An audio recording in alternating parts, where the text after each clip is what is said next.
Welcome to the Megacast. I'm Tyler Keefe in the studios of our flagship station, Civic Center TV and 89.3 Lakes FM. In addition, today, as always, we're on 88.1 WBFH The Biff. That is the service of the Bloomfield Hills School District. On television, our channels are Comcast Channel 15 and AT&T Channel 99 for Civic Center TV in the greater West Bloomfield area, for Birmingham area municipal access in the Birmingham Bloomfield area, and for City Cable 15 of Southfield. We're also on the media network of Waterford. That is on Channel 10 in the city of Waterford.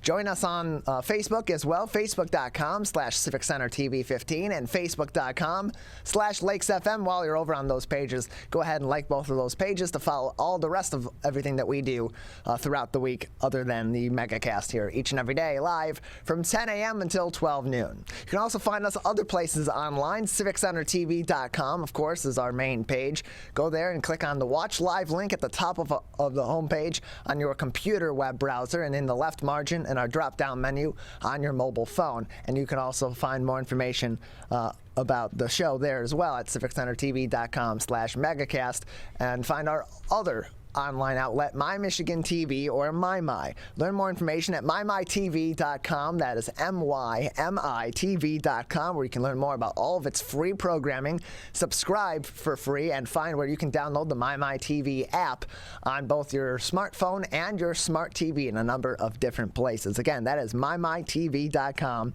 MYMITV.com. And if you're not able to have written that down or didn't remember the spelling of that, that's fine. Go to our website, CivicCenterTV.com/Megacast, where we have links to each and every one of our partnering television, radio, and other media outlets, so that you can find out what they're doing throughout the week outside of the 2 hours every day, Monday through Friday, that they join us here on the Megacast. Also there you can find our full episodes and our full interviews on demand by clicking on either our Watch Full Episodes link or Watch Full Interviews links in the middle part of the page. Then right next to that, CivicCenterTV.com/coronavirus, either at the top of the page on your computer web browser or just above the Megacast link in that drop-down menu in the left margin of your screen on your mobile phone. CivicCenterTV.com/coronavirus, where we have helpful links to the Centers for Disease Control and Prevention, the state of Michigan's Health and Human Services Department, and the Oakland County Health Division's COVID-19 specific web pages. In addition, we have information from many of our local municipalities here in the Oakland County area in terms of their response to COVID-19 and information that pertains to your hometown specifically. And we have our top headlines each and every day that we post before the shows on our website at CivicCenterTV.com/Megacast. And as vaccine mandates go into full swing at many of our local hospital systems, Henry Ford is reporting 400 workers are out and 1,900 are exempt after their vaccine mandate went into full effect. This from Bridge, Michigan magazine. About 400 staff have walked off the job at Henry Ford Health System rather than receive a COVID vaccine, the Detroit-based hospital system reported on Tuesday. Another 1,900 workers, however, received exemptions from their health system's vaccine requirement. The workers leaving comprised about 1% of the workforce of the 33,000 people working for Henry Ford Health System, said Chief Operating Officer Bob Riney. He said, quote, "All things considered, we're losing a very small segment of our workforce. I quite frankly wish that was zero, but it's not," he said in an afternoon news conference. Riney continued, "But it's a very small percentage, and our new hire process is already offsetting the folks who decided to be who declined to be vaccinated and resigned." Roughly 6% of the remaining workforce of 33,000 employees were granted religious or medical exemptions. Nearly all of the exemptions were granted for religious reasons, with just a handful for medical reasons, according to Dr. Adnan Munkara, Henry Ford's executive vice president and chief clinical officer. About 250 requests for religious exemptions, however, were denied, he said. Bob Riney continued on and was quoted, quote, "At this moment, we're still working through some cases and talking to some remaining non-compliant employees about their intentions," and closed quote.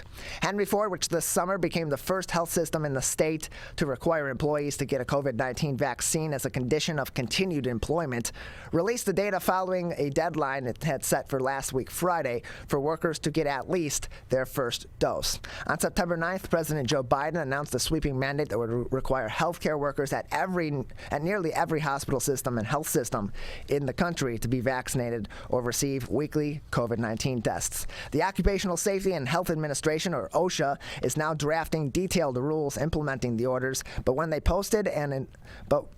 will be posted and when they will be enforced is still unknown at this given time. In the meantime, a survey of a dozen Michigan hospital systems find wide differences in worker vaccine rates, deadlines for vaccination, and rules dictating who qualifies for an exemption. At least 3 health systems, Trinity, Spectrum, and Munson, they allow exemptions for employees with previous documented coronavirus infections, with the rationale that previous infections provide some natural immunity from COVID-19. The Centers for Disease Control and Prevention recommends people receive vaccinations even if they have been previously infected. Some, like Henry Ford, where staff had until midnight Friday to be vaccinated or get an exemption, say the vast majority of workers are now vaccinated, a level of protection they say benefits every patient who comes through their doors. As many as 3 in 10 workers, clinicians peering into mouths and noses, and staff making meals for cleaning rooms in some health systems remain unvaccinated against COVID-19. James Curtis, a spokesperson for McLaren Health System based in Grand Blanc in Genesee County, said it intends to support and follow the recently announced federal vaccine policy guidelines and looks forward to receiving more information concerning these guidelines, including mandatory weekly testing required for those exempted from religious and medical reasons, end closed quote. Lansing-based Sparrow Health System has a 72% vaccination rate, although it recently announced it will require COVID testing for all of its 7,600 quote-unquote caregivers who are not fully vaccinated by October 18th of this year. Many hospital systems that set early mandates achieved far higher vaccination rates, though it's unclear in some cases whether the rates they released on vaccinated workers also include workers granted vaccine exemptions. Others that announced mandates over the summer in July also said that they had rates of about 80% or higher, although they too will not say how many exemptions have been granted. Beaumont Health in Southfield reported about 86% vaccination, Spectrum Health in Grand Rapids, 96%, and Michigan Medicine in Ann Arbor, 90%. So when is a vaccine mandate a quote-unquote undue hardship for employees? Employees hoping to avoid a vaccine face an uphill battle in staying employed in healthcare, but experts on both sides of the debate say there are things that work in an employee's favor. Guidance by the U.S. Equal Employment Opportunity Commission instructs employers that they must assign an employee's stated religious belief. They must assume an employee's stated religious belief is sincerely held, whatever the employer's theological or scientific arguments. Quote, "It is irrelevant what they think. What is only relevant is what you believe and your belief and sincerely held belief," said Matt Staver, founder and chairman of the Florida-based Liberty Center, a Christian advocacy group organization that works with employees to obtain religious exemptions, in a very wordy quote. Especially in healthcare, employers are, quote-unquote, on very strong footing in requiring vaccines, since unvaccinated staff may pass infections onto patients and others, which was said by Michael Burns, executive vice president of Troy-based American Society of Employers. What qualifies a religious exemption is murky, and employers generally have to take an employee at their word when they say they have a sincerely held religious belief, practice, or observance. But there's no, quote-unquote, no bright line standard for those for what those are, said Brian Calley, president of the Small Business Association of Michigan. The American Civil Liberties Union, or ACLU, known for protecting the rights of those in the minority, has backed vaccine mandates, reasoning in part that they help, quote-unquote, further civil liberties. Quote, They protect the most vulnerable among us, including people with disabilities and fragile immune systems, children too young to be vaccinated, and communities of color hit hard by the disease, according to its position on mandates, first published by the New York Times on September 2nd. Obtaining a medical exemption can be tricky as well. Dr. Dennis Cunningham, a medical director of infection prevention at Henry Ford, said in a late June news conference that medical exemptions would be limited to people who have had severe allergic reactions to the first dose of the COVID vaccine or to ingredients in those vaccines. When it comes to religious exemptions, very few religions are opposed to COVID-19 vaccines as a matter of doctrine. Christian Scientists have traditionally rejected the use of vaccines. Most of its members rely on prayer for healing and have sought religious exemptions from vaccine mandates.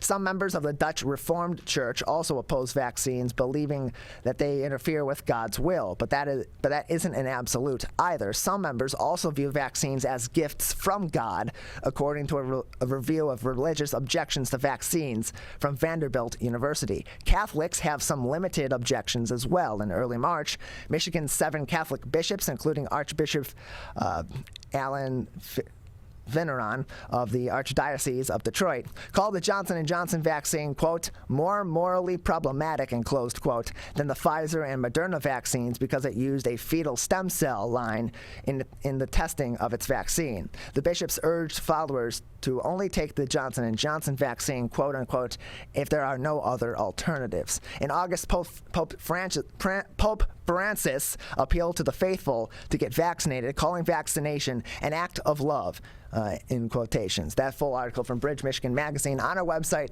at civiccentertv.com/coronavirus. In addition, making news today, big news down in Ann Arbor at the University of Michigan, where U of M President Mark Schlissel has announced that he will step down as president in 2023, 1 year before his contract is expected to expire. This article from the Detroit Free Press. The 63-year-old university leader made the announcement on Tuesday and said he came to the decision to exit his post early after discussion with the school's Board of Regents. Quote, I decided that this timing is appropriate, he said in a statement. Continuing on, the new horizon gives the board time to consult with our community, think about the future, and thoroughly plan and conduct a search for my successor, while allowing us to continue momentum on important and time-critical efforts that are underway.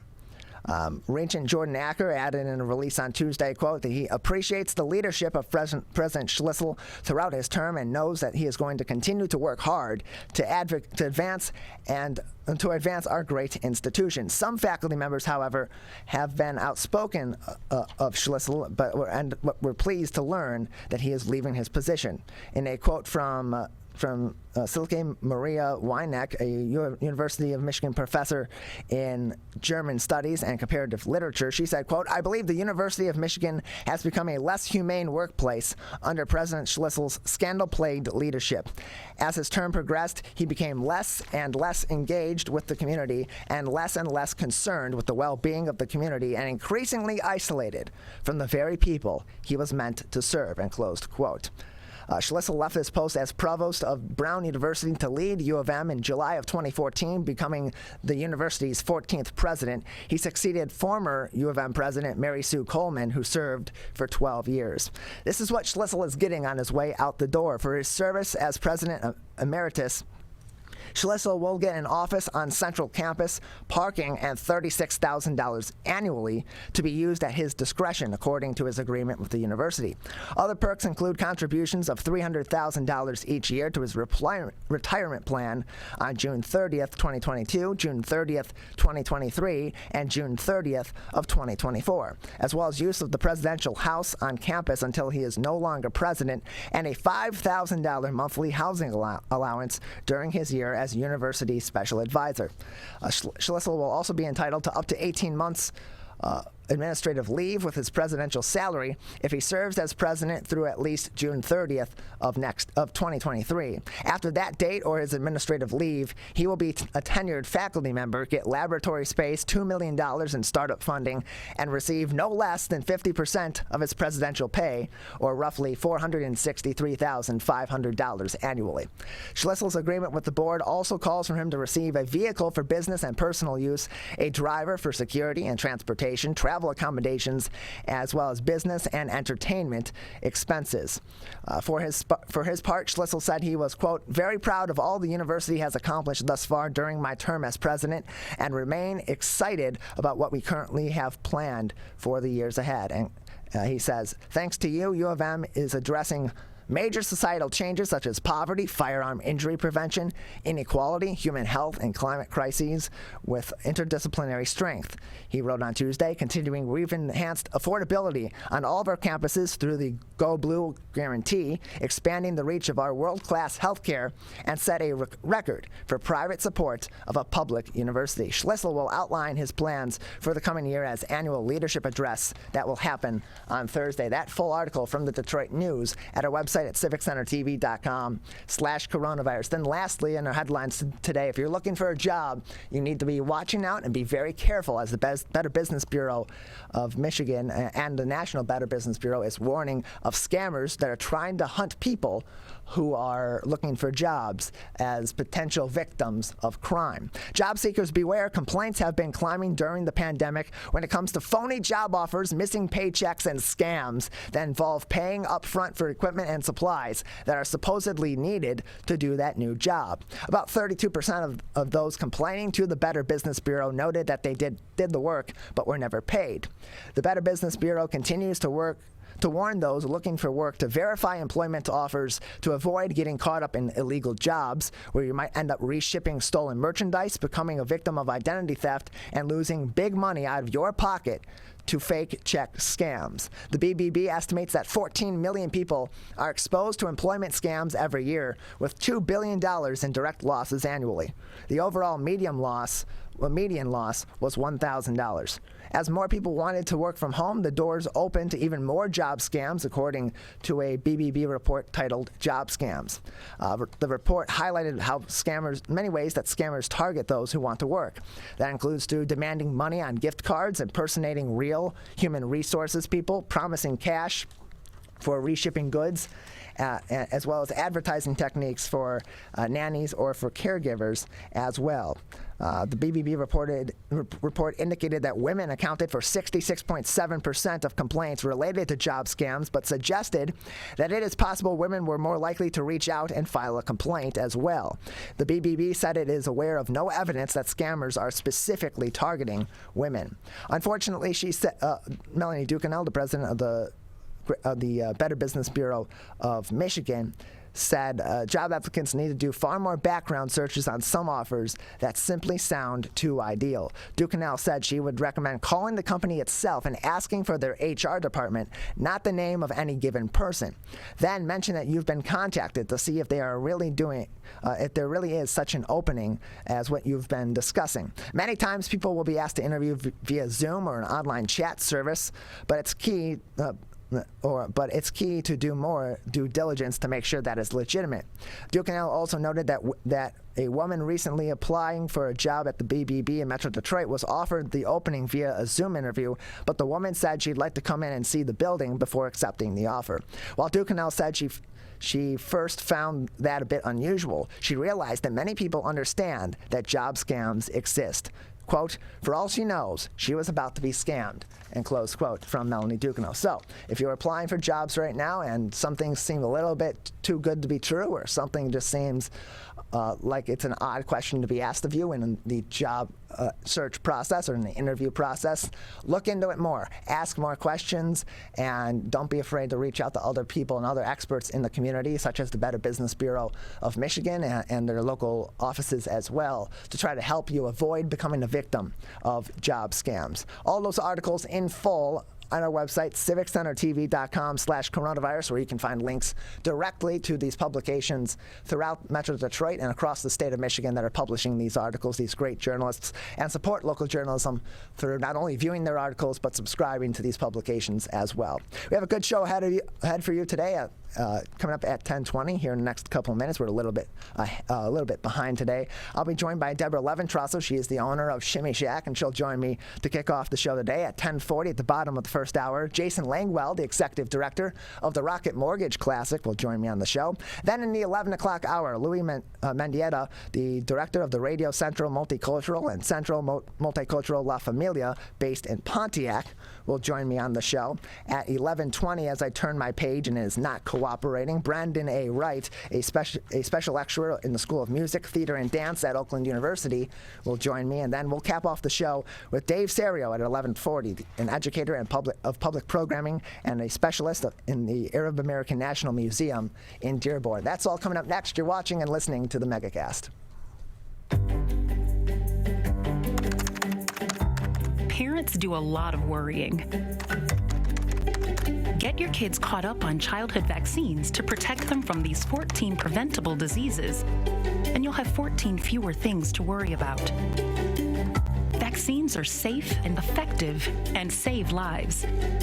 So let's get caught up on vaccines and worry about something else. Get the facts at ivaccinate.org.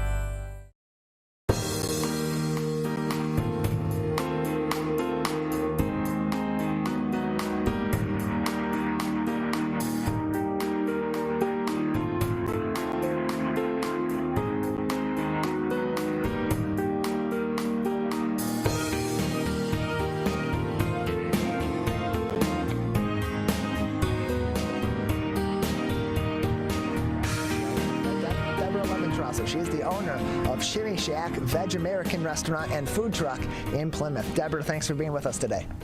Hey, Tyler. Hey, everybody. It's so good to see you. Good to be here. Thanks for having me. Appreciate having you on, Deborah. So tell us about Shimmy Shack. What can people expect at your restaurant and food truck? So Shimmy Shack, and we like to shimmy. So Tyler, can you give us a shimmy? Of course. There you go. Yes. So we are 100% vegan and 100% gluten-free, and we've been in business for 9 years, and the restaurant has been in business for 2.5. And so we started with the food truck, and I thought, well, are people ready to eat this kind of food? And sure enough, with all the awards we've received over the years and recently, they definitely are ready to eat this food, and they're eating this food. So we make things like burgers, fries, shakes, chili, nachos, cookies, conies, pies, casseroles, cakes, cupcakes, all vegan, all gluten-free. And you can also find our baked goods in about 20 different stores in the area. So people might be wondering, what is vegan? I'm not sure if you want me to answer that question, yes. Tyler. Yeah, please. So vegan means is not the same as plant-based. So plant-based is a term that's come about recently. So vegan means that we don't eat anything that comes from an animal. So that means we don't eat any meat, we don't eat any dairy, we don't eat any milk or eggs. A lot of us don't eat honey. A lot of us don't eat, we try to stay away from candies that might have gelatin or vitamins that have gelatin in them. So really anything that comes from an animal, we stay away from. And then the gluten-free piece is, a lot of people have celiac disease now or allergies.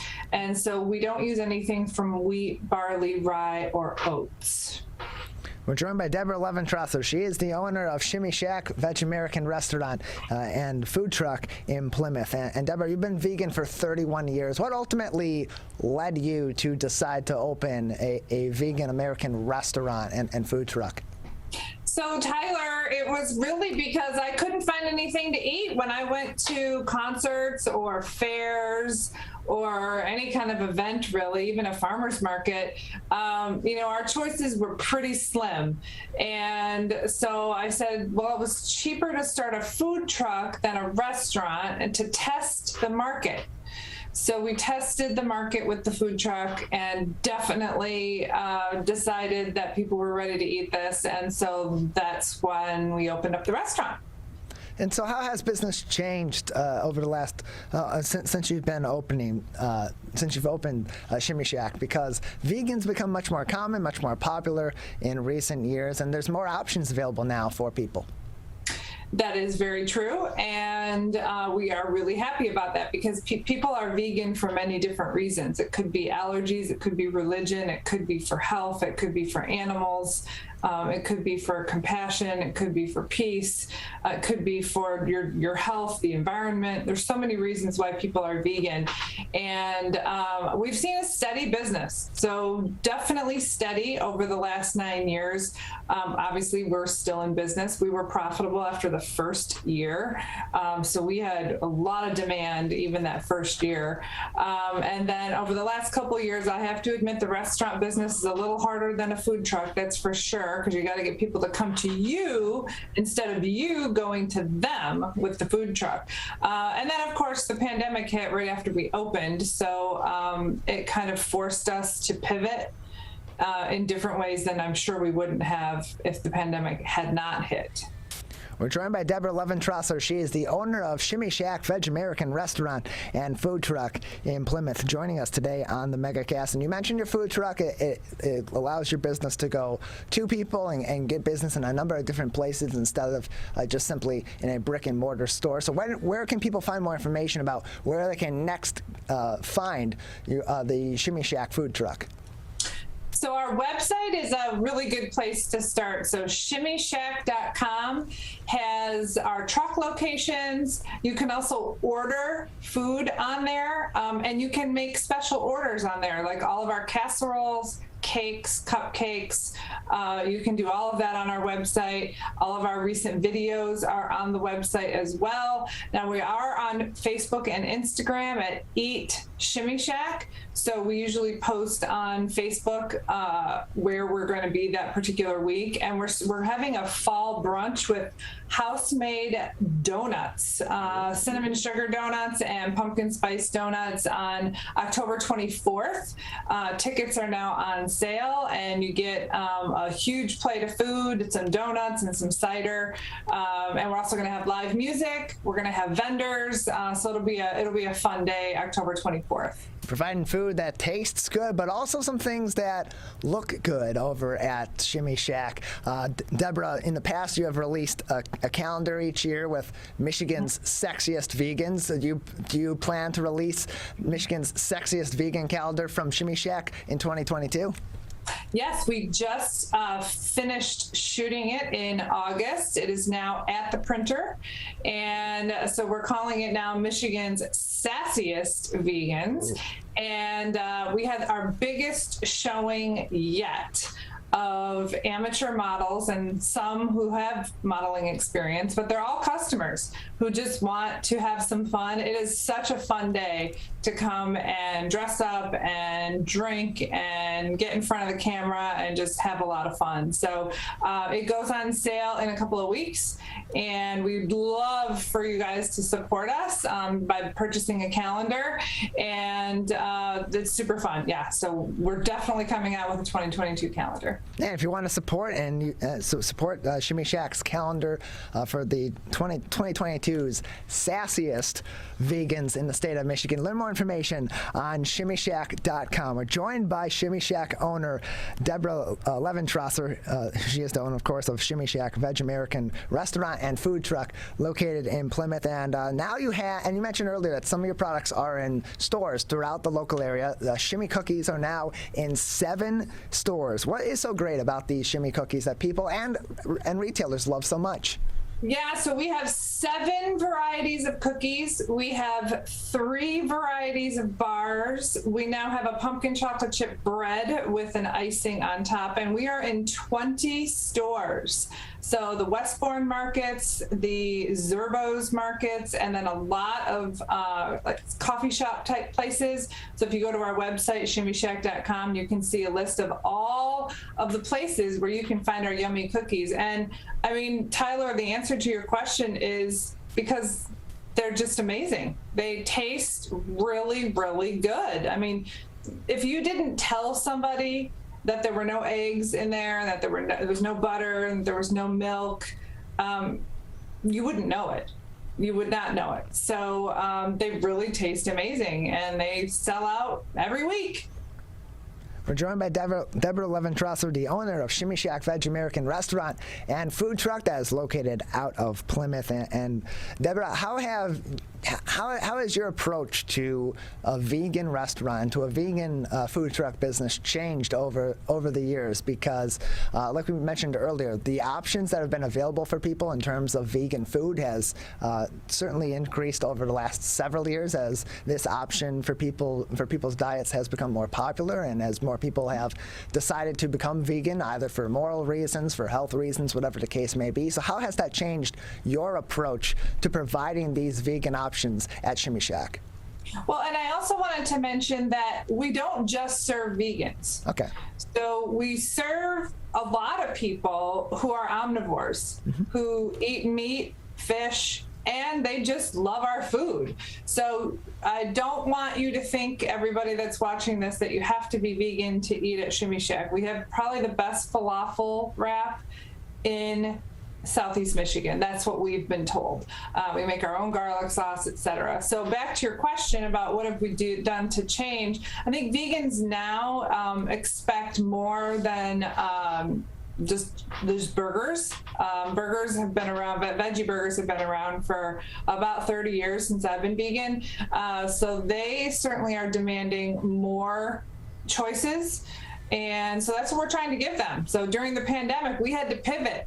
And we pivoted to casseroles, ready to bake casseroles. And so now we have 6 varieties of different casseroles. You just pop them in the oven and you are ready to go. And you can support a small business while you're doing it. And you can order everything online. So that's really how I think we've pivoted. And then also with the food truck, we've expanded some options on the food truck as well to give people more options. We're joined by Deborah Leventrosser. She is the owner of Shimmy Shack restaurant and food truck located out of Plymouth. And Deborah, just have another few minutes with you today.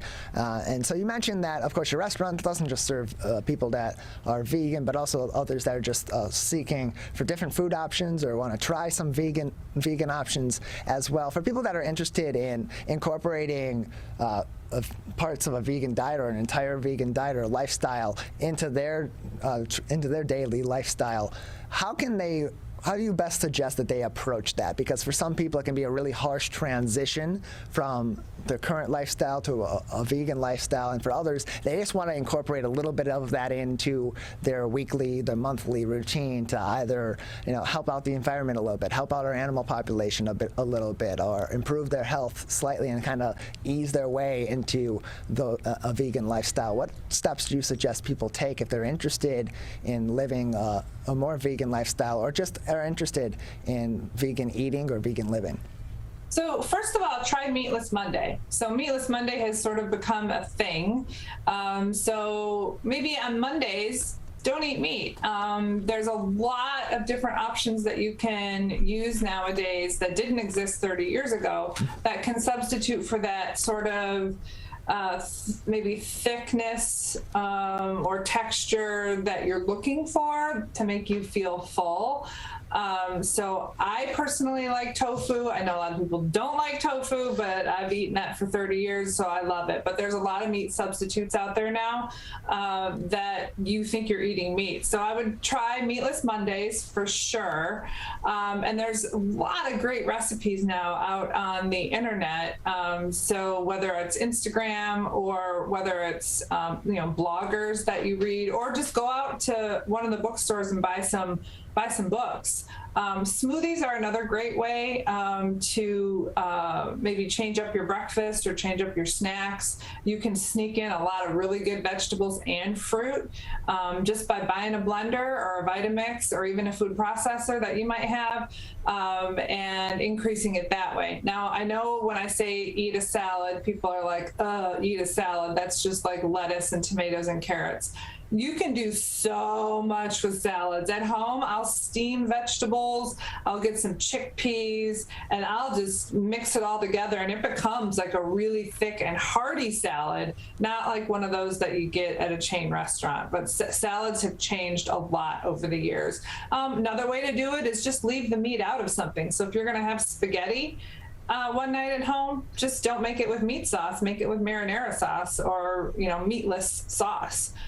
So those are some ways. And then also, veggie burgers are not hard to make. Our recipes are online. You can make some of our burgers. You can go to the frozen food section in stores and pick up some pizzas, like cauliflower crust pizzas with vegan cheese, things like that. It's so easy now, Tyler, to eat vegan. 30 years ago, it wasn't. Deborah, we appreciate your time and appreciate your insight about eating vegan, about living vegan, taking some of those steps, as well as telling us about your restaurant, Shimmy Shack. Thanks for being with us today.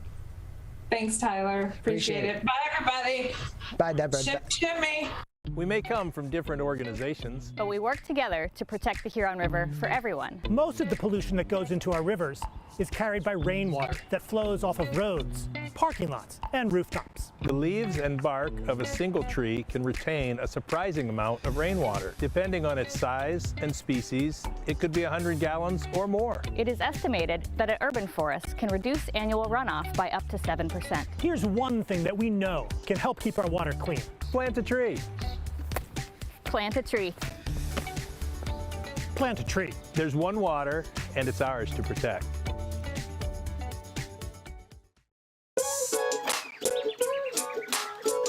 One of the things you can look for in your friends is a change in behavior. These can be big changes, they can be small changes in mood, physical appearance. They may be sleeping less or sleeping more, drinking more, or their eating patterns may be different. One big change that can be pretty obvious is change in motivation. Do they no longer want to play basketball? Do they no longer want to play video games? Now that we're spending more time online and in virtual settings, it's really important to pay attention to the language that your friend is using and the words they're using to communicate. So when we text our friends, are they taking longer amounts of time to respond? Are they not responding at all? You don't have to be an expert to try to recognize these signs. The second that you feel it in your gut and that you're concerned, that's the second to have the conversation and open the door to what might be going on. Whatever gets you talking.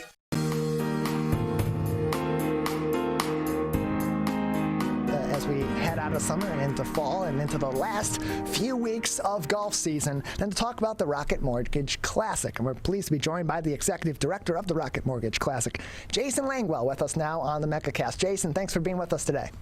Hey, Tyler, thanks for having me. Appreciate having you on. So the Rocket Mortgage Classic, it's really special to the local area because after the Buick Open in 2009, the Detroit area went without really any major golf tournament on a yearly basis, really until the Rocket Mortgage Classic in 2019. And before that drought, we had the Buick Open, of course. We had the Ryder Cup that was regularly coming to the local area. So tell us a little bit about how the Rocket Mortgage Classic developed and ultimately came to be this yearly event with the PGA and with major golfers here in the Detroit area.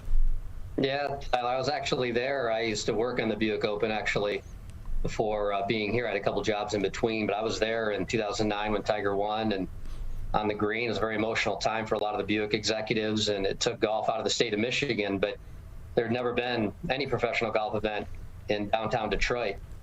And thanks to the vision of Dan Gilbert and Rocket Mortgage, they said, look, let's find a way to bring a professional event to downtown Detroit. Because of that, we were able to bring the Rocket Mortgage Classic. And so early, I'd say mid-2018, the decisions were just finalizing being made by Jay Farner and his leadership team at Rocket Mortgage to bring the PGA Tour event, which was in D.C. at the time, and move it here to Detroit.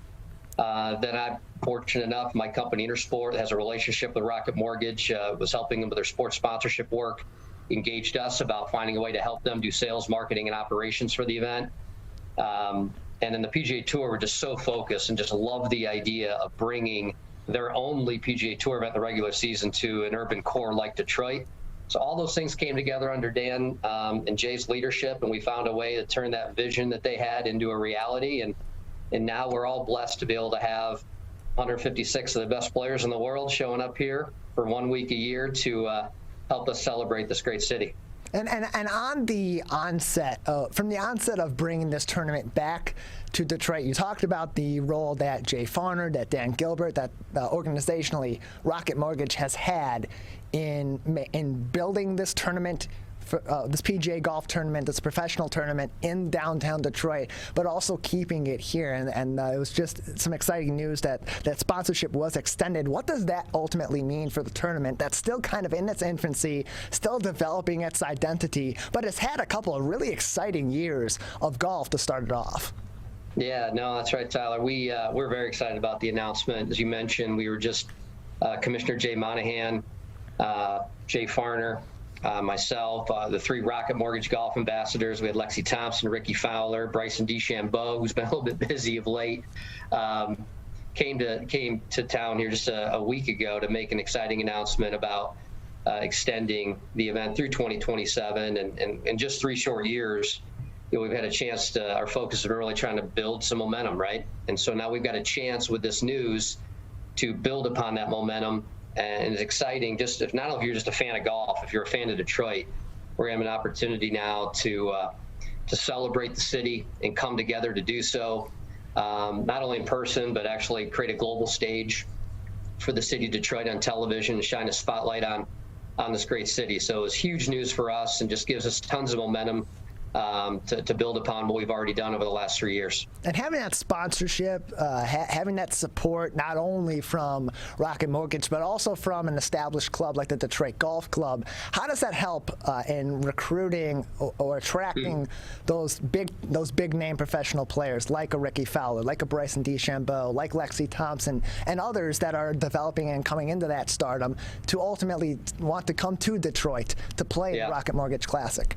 It's a big deal. It's a really big deal. I mean, there are 45 PGA Tour events on the schedule.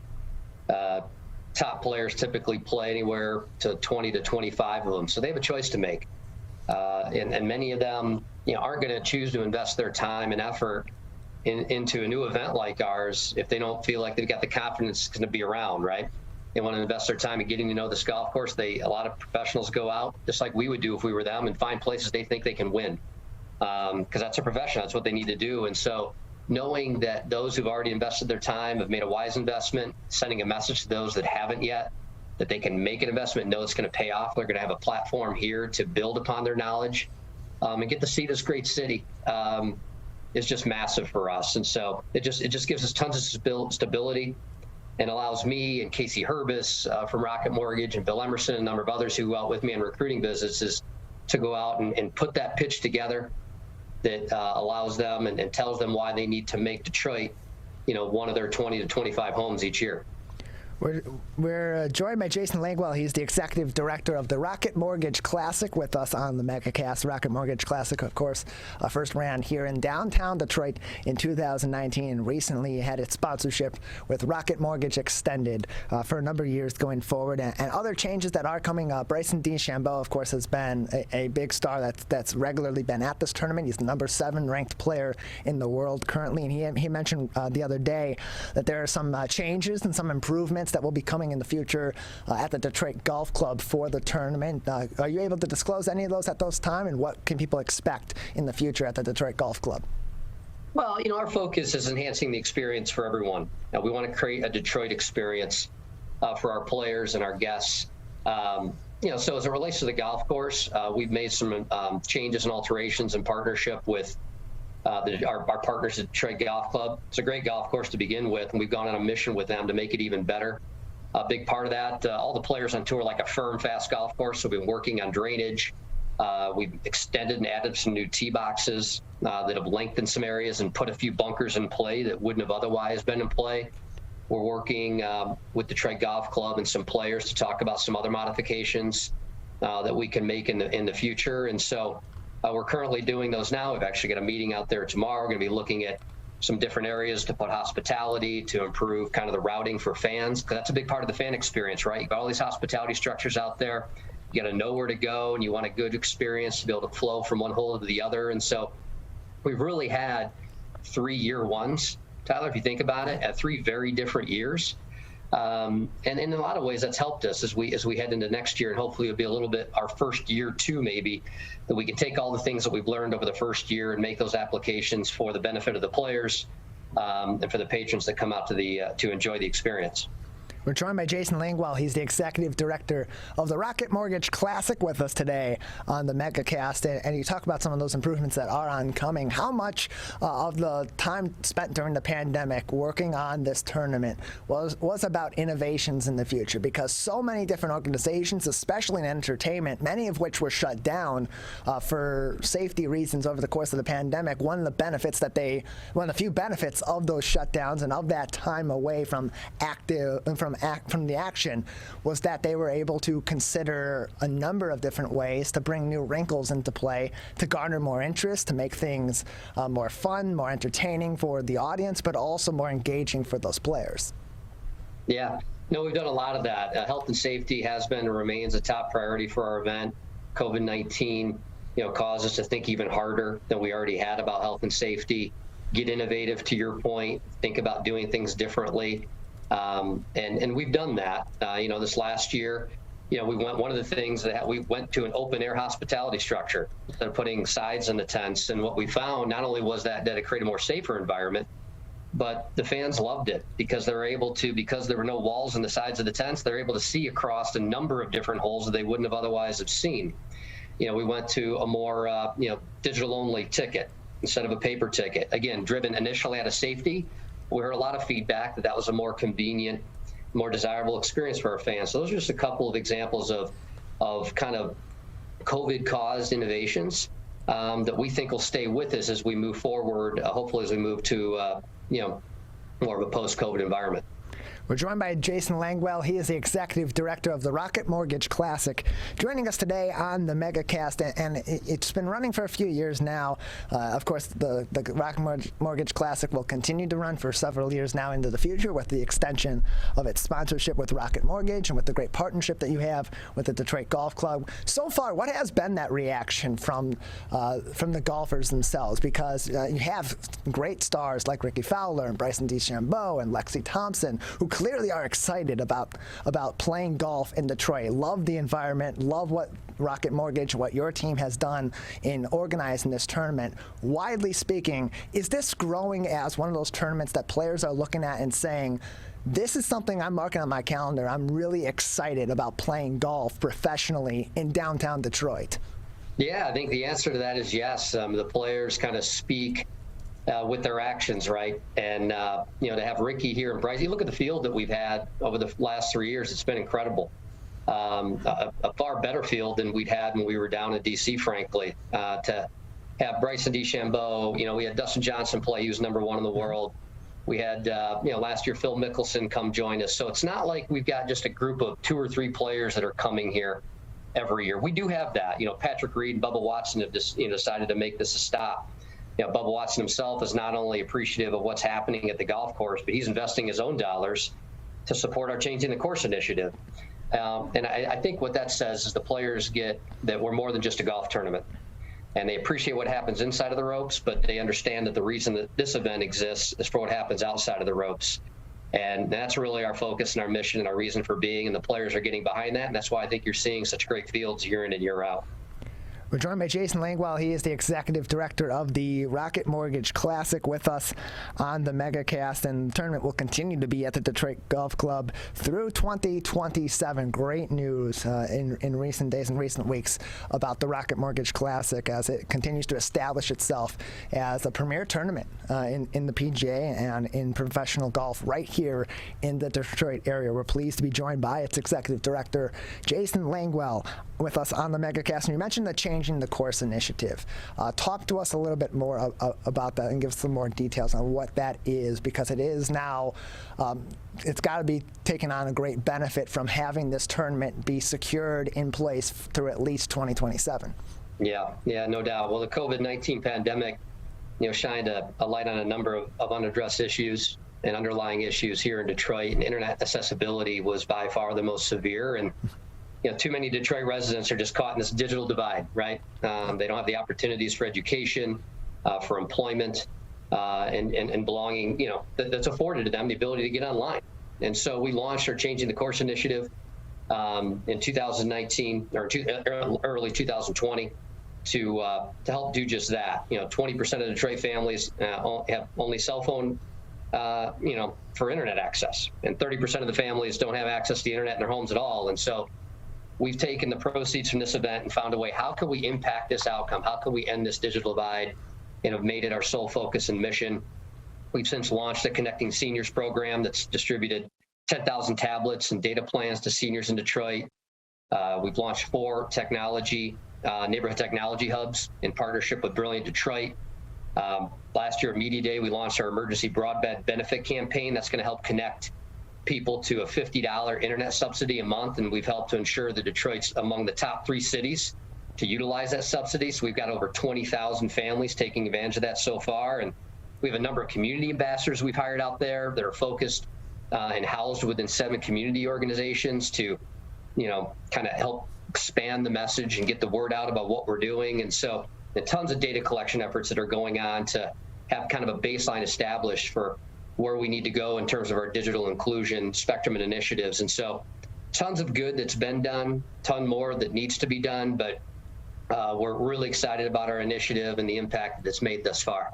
We're joined by Jason Langwell. He's the executive director of the Rocket Mortgage Classic with us on the Megacast. And you talk about the charitable contributions being made by the Rocket Mortgage Classic. It's raised over $4 million for local charities, most of which have been earmarked inside the city of Detroit. And that does include the Changing the Course initiative as well, which is helping to, of course, bridge some of those digital divides and gaps in the Detroit area, especially during a pandemic where so much more of our lives have become virtual and have become operated on the web. And so great efforts being made not only to promote golf in the city of Detroit and in the local area, but also promote change and promote equity in our local communities as well. And Jason, you mentioned earlier that the company that you're employed by is Intersports, which helps with the marketing and the recruitment for the Rocket Mortgage Classic as well. So I want to give you an opportunity in our last few minutes of the show to talk a little bit about Intersports and what your company does, including the Rocket Mortgage Classic, but even beyond that as well. No, thanks, Tyler. No, we're fortunate. I have the pleasure of leading our Detroit office here at Intersport. We're a Chicago-based company, sports media and marketing company. We're all about making bold moves, and we've done a number of that over the course of our career. While, as you mentioned, the team here leads the Rocket Mortgage Classic. We also have a team here that supports Rocket Mortgage and their sports marketing efforts, a team that helps to identify, evaluate, negotiate, and execute Rocket Mortgage's sponsorship portfolio. More broadly speaking, we're helping hundreds of brands connect with fans around the world, and we do that through our sports media properties. And we have a number of those. The College Slam Dunk and Three-Point Championship, the Under Armour High School American Football Game are just 2 of a number of sports, other sporting properties events that we own and operate and offer to brands. And then we help through our agency services group, a number of properties help connect with fans through their sponsorship activities. So Heineken and Dos Equis, Rocket Mortgage are just a few companies that we help through our Chicago and Detroit offices, and are excited to be working what's happening here in Detroit and working with Mark Hollis, who's over at Rocket Mortgage and the Sports Commission, as we look to bring other major sporting events to Detroit. And we, Intersport, are excited to be partnering with them to help create an impact through those events, much like we've done here through Rocket Mortgage and the Rocket Mortgage Classic. And so we're blessed to kind of have our to-do list be filled with kind of our bucket list, as we like to say, in sports properties, and we've got a great team here and are just excited to be a part of the Detroit community and working with Rocket Mortgage. We're joined by Jason Langwell. He's the executive director of the Rocket Mortgage Classic with us on the Megacast. The Rocket Mortgage Classic, of course, having some great news over the last few weeks with their extended partnership with Rocket Mortgage for the next several years, and with the Detroit Golf Club, where this tournament will be played through at least 2027. And Jason, before we let you go, just talk about the Michigan golf community, because Michigan has such a rich availability of different golf courses and has such passion in its golfer base across the state. How important has that been in growing this Rocket Mortgage Classic? And then not only that, but utilizing the Rocket Mortgage Classic as another means to expand the love of golf across our state. It's been absolutely huge. It's been huge. And as you said, there was a lot of pinned up demand with the gap that was created when the Buick Open left, the Flint area back in 2009.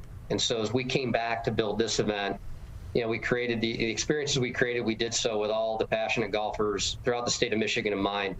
And they've responded. We can't thank them enough for their support. We obviously have great support from the Detroit community and suburban area here as it relates to our event, but we're pleasantly surprised and appreciative of all the support we're getting from fans of golf in Detroit and in Grand Rapids and in Lansing, and from around the entire state, Flint, from around the entire state. And so we've been fortunate to have great fans here. But as I like to say, they're not only fans of golf that are showing up here. There's a lot of folks that are fans of Detroit. And I think that's a beautiful thing about this event is it's provided us a platform. That was really Dan Gilbert's vision, to shine a spotlight on this city to the world and make sure the world knows what we as Detroiters know. And that's Detroit is a great place to live and to work and to play. And, the Rocket Mortgage Classic is the playful part.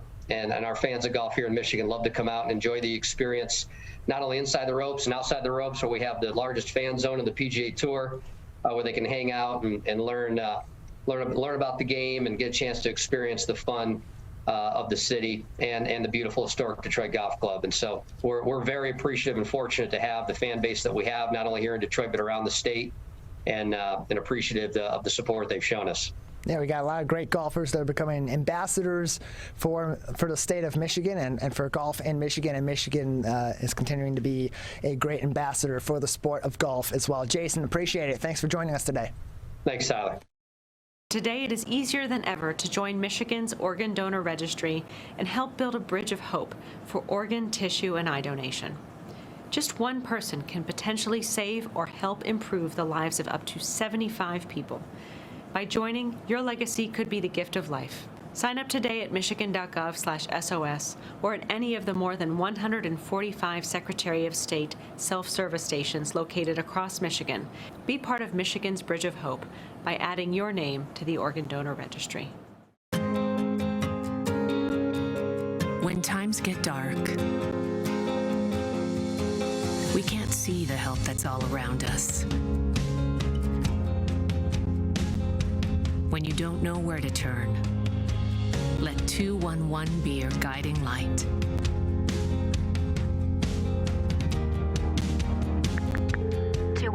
How can I help you?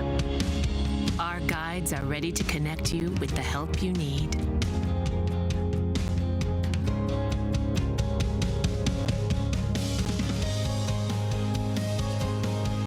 For help with food, healthcare, mental health, and other resources,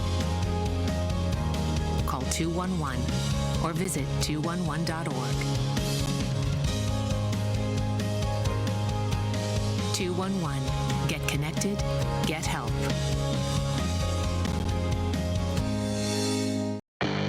How does marijuana affect the teen brain? Our brains are still developing into our 20s. With regular use, marijuana can affect teen brain development. It can affect our brain's circuitry and blood flow and impair thinking, learning, and memory function, which could hold us back from reaching our potential. Don't let marijuana mess with your brain. Get the facts at michigan.gov/drug-free. Whether you're the city, the county, or the Huron River Watershed Council, we work together to protect water resources for everyone. Most of the pollution entering our rivers is carried by rainwater that runs off roads, parking lots, and rooftops. A rain garden helps catch stormwater runoff. Rain gardens and their plants help dirty runoff soak into the ground. You can do your part to help keep our water clean. Learn about rain gardens and native plants. So consider a rain garden in your home landscaping. Catch the runoff with a rain garden. There's one water, and it's ours to protect. I couldn't breathe at all. There was lots of talk about putting me on a ventilator. I thought I was gonna die. I was 39 weeks pregnant and had a scheduled C-section. During that time, I got COVID and was hospitalized for a month. I had a blood clot in my lungs. It caused me to go into right-sided heart failure. I was really scared. I kept texting my husband and my mom, telling them how scared I was, and I was worried that he was gonna grow up without a mom. And then I was worried if, when I did get home, that he wouldn't know who I was. You know, being 27 and a mom and a wife and having that all almost taken away from me. It's scary, and if a vaccine can prevent that from happening, why not? Get your vaccine. I don't want this to happen to anybody else. A message from the staff of Michigan's Crime Victim Compensation Program. Anyone can be a victim of crime and suffer lasting trauma, physically, emotionally, and financially. But you are not alone. If you're struggling financially due to a crime, we're here for you. Find out if you qualify for crime victim compensation. Call 877-251-7373 or visit michigan.gov/crime-victim. A message from the Michigan Department of Health and Human Services, Division of Victim Services.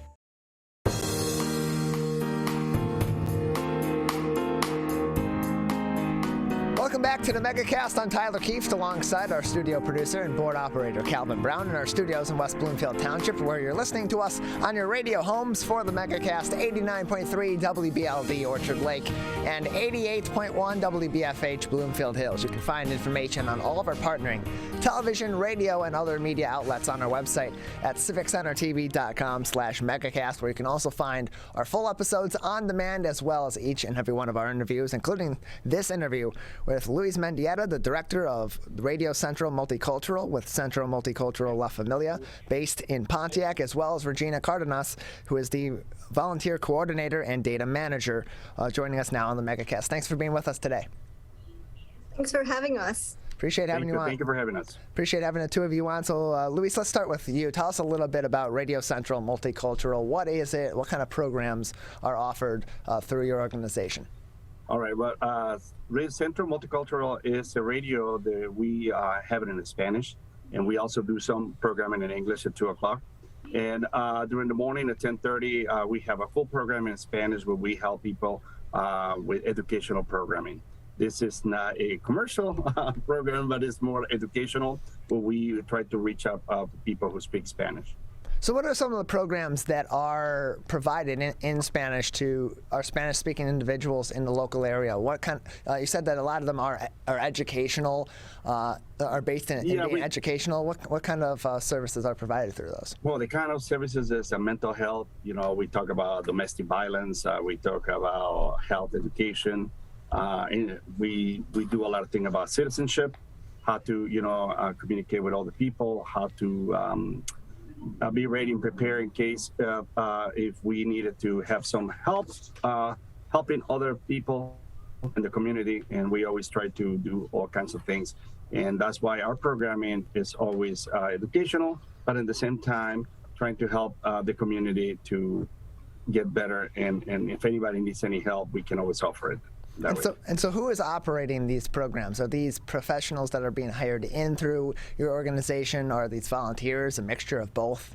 Yes, we do have volunteers, we have professionals, we have everybody who's here giving us. And it's always looking for anyone who would like to be with us here on the radio, and that's always important. Like I said, we have it in Spanish, full programming at 10:30 till around 1:30, and then we have at 2 o'clock our English programming, which we have different people from different agencies, from Oakland University to people who can help all the families and cope, with education, how to raise their kids, and law and things like that. We're joined by Luis Mendieta. He is the director of Radio Central Multicultural, as well as Regina Cardenas, the volunteer coordinator and data manager with the organization, joining us today on the Megacast. And Regina, Luis mentioned the volunteer opportunities that are there. You being the volunteer coordinator, what sort of skill sets or what needs are being sought after by your organization in terms of volunteers to provide these services to our Spanish-speaking populations here in the local area? Thanks, Tyler. So given all the programs that we have, we do have a vast array of different opportunities. For instance, we have a program that delivers food. We coordinate with Lighthouse, and we deliver food to people in need. So we always welcome volunteers who want to help us out delivering this food to families in need. We also open the doors for those who would like to participate in our domestic violence programs. Sometimes we need people to accompany our clients to court, or to help them out interpreting for medical assistance or medical appointments. So all of our staff is bilingual, or most all of our staff is bilingual. We speak English and Spanish. We cater mainly to the Hispanic community, but we're also open to all, people of color, minorities, LGBTQ. So we're open to everybody. Volunteer opportunities then are not only for the domestic violence people. If they want to teach a class, we teach ESL, citizenship classes, immigrant classes, because our clientele is mainly immigrant descent. So we also welcome volunteers to teach these classes. We're joined by Regina Cardenas, the volunteer coordinator and data manager at Radio Central Multicultural, as well as Luis Mendieta, the director of Radio Central Multicultural. These are great programs that are being provided by our organization, both on the radio and other services outside of radio programming. They're being provided to Spanish-speaking individuals in our Hispanic and Latino communities here in southeastern Michigan and across the state. And it's important to have these programs that are based in Hispanic and Latino culture as well, because a lot of the people that are in our local area, we have a very diverse community. We have a number of different communities that are subsets of the general community here in southeastern Michigan, in Oakland County.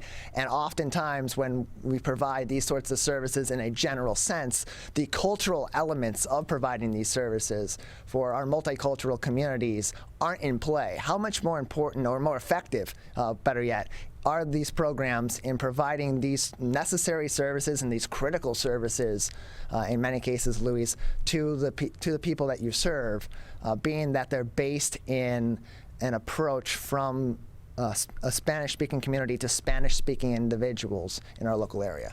Yeah, well, we are a nonprofit organization offering a broad range of services to the Oakland County community, and our mission is to provide culturally competent support services to families and a holistic approach in order to improve their quality of life. That's exactly what it is. But Centro Multicultural La Familia, also known as the Multicultural Family Center, we be one of the profit outcome-based business. And we are a private nonprofit, mission-driven, in our organization that provides comprehensive services to diverse community. While most of the clients that we serve now are Hispanic descent, we strive to do other services on a broader cultural community, which is what we wanted to do. We are proud to be able to offer culturally, linguistically, competent services in the areas of mental health, substance abuse, domestic violence, home-based early head start, and great parents parenting and programs, which integrate care for the parents and patients of chronic medical conditions in collaboration with the St. Joseph Hospital support and interpretation. We also collaborate with the Mexican consulate, where we do have a program. It's called the Ventanilla de Salud, which is the window health. And what we do there, we offer all types of services for families. And they are there from Mondays and Wednesdays and Thursdays and Fridays from 8 to 2 p.m. And we are committed to provide support to our multicultural families. And we believe in the equal opportunity for all, regardless of the ethnic background or national or origin. And we're satisfied to being able to provide to the families with the access to the community resources and help. Our CEO, Sonia Acosta, is one of our CEOs, and she created all this, and that's why we're so proud and happy to be part of Centro Multicultural La Familia.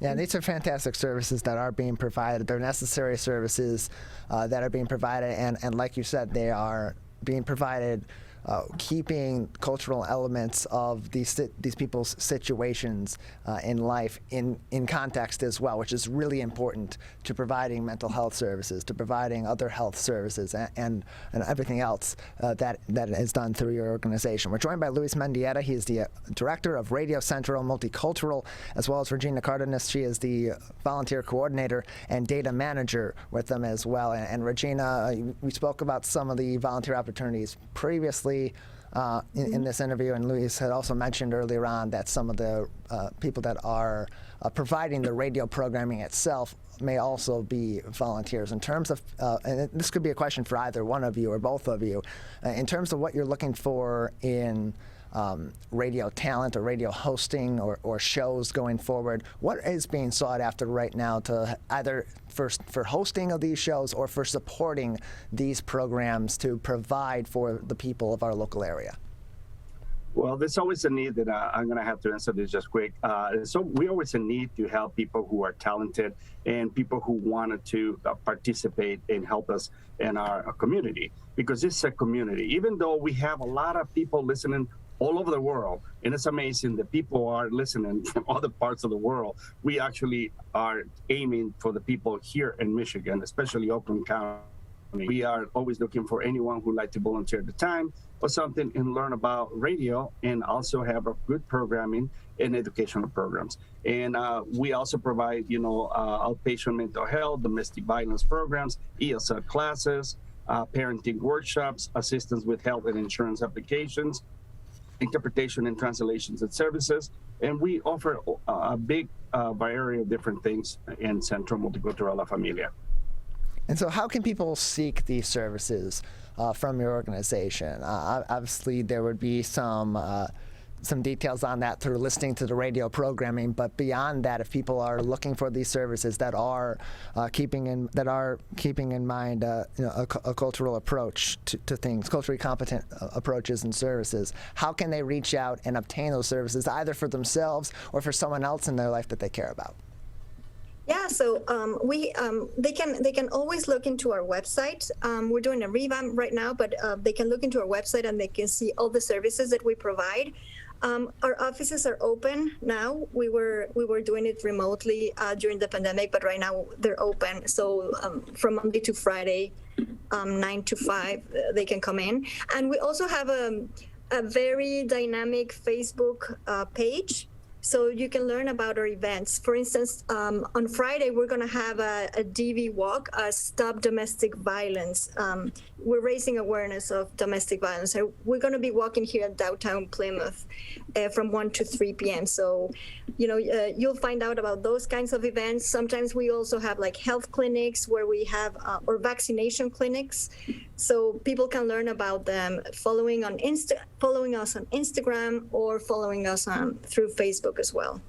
You can learn more about all their programs as well as seeking these services by going to radiocmlf.org. Again, that is radiocmlf.org. We're joined by Luis Mendieta, the director of Radio Centro Multicultural with the Centro Multicultural La Familia based in Pontiac, as well as their data manager and volunteer coordinator, Regina Cardenas, with us today on the Megacast. If you're just tuning in and hearing us talk about these great services that are being provided by this organization, you can watch this full interview and get more details later on today on demand at our website at civiccentertv.com/megacast. But just a few more minutes with the two of you before we will let you go. At this point in time, you did mention that it is.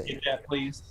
That you did mention that it is a private nonprofit organization that you're running here. So our nonprofits need a number of different supports from the community as well in order to provide support to the community. So either one of you, Luis or Regina, and in just a moment we're just taking care of a couple things technically.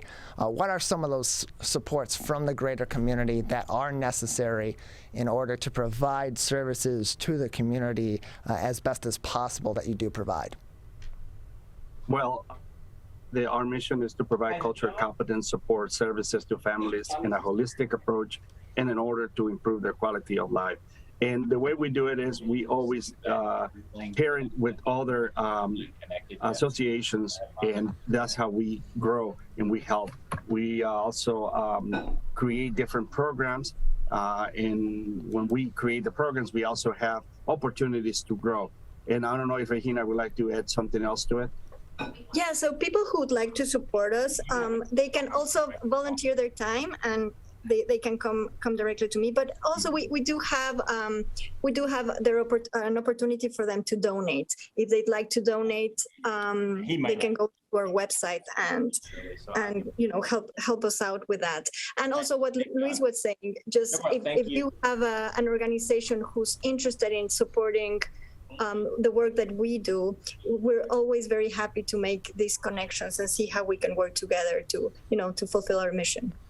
And we appreciate everything that you're doing for the community. I'm sure that our community provides the very culturally competent services and the critical services in a number of different areas that are being provided, not only through your radio programming, but through Centro Multicultural La Familia's entire organization as well. We're joined by Luis Mendieta and Regina Cardenas from that organization. You can learn more information about their radio programming as well as their services to the community at radiocmlf.org. Before we let both of you go, anything else that would be important for our audience to know today, or interesting for our audience to know today about your organization or any of the programs that you're providing to the community? Yes, I would like to say something very quick. This is Centro Multicultural La Familia.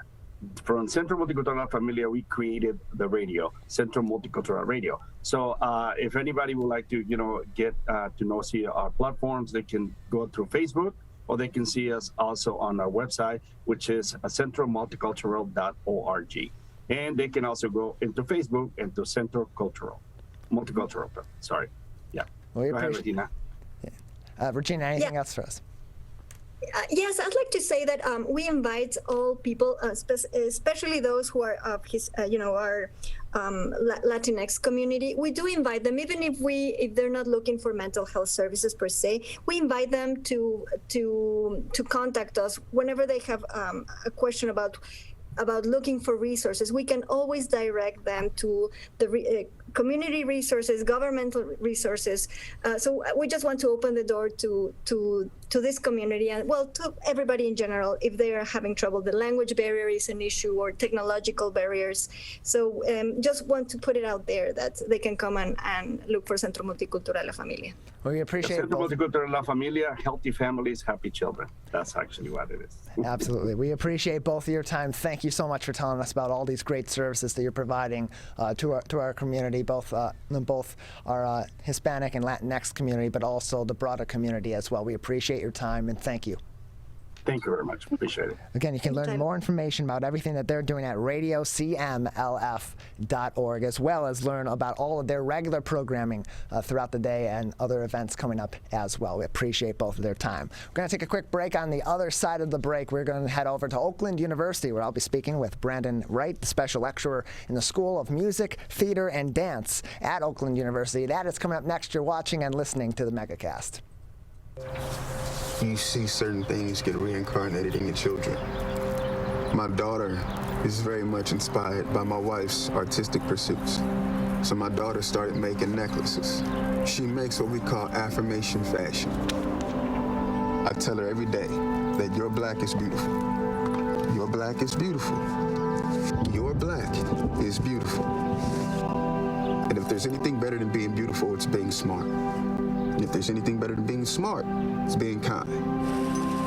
And reaffirming that every day is our method of making sure her chin never drops. My dad wasn't around, and I remember riding a bike and falling off and cutting myself, and me never just wanting to get back on it. People ask, how your children learn how to ride a bike, and you did. I didn't teach them. I just created an environment where they taught themselves, and all I had to do was be there.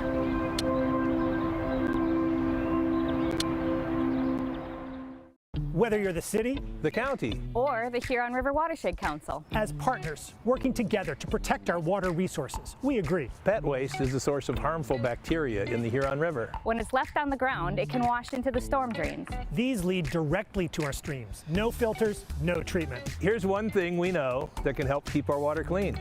Pick up pet waste and trash it. Pick up pet waste and trash it. So pick up pet waste and trash it. There's one water, and it's ours to protect.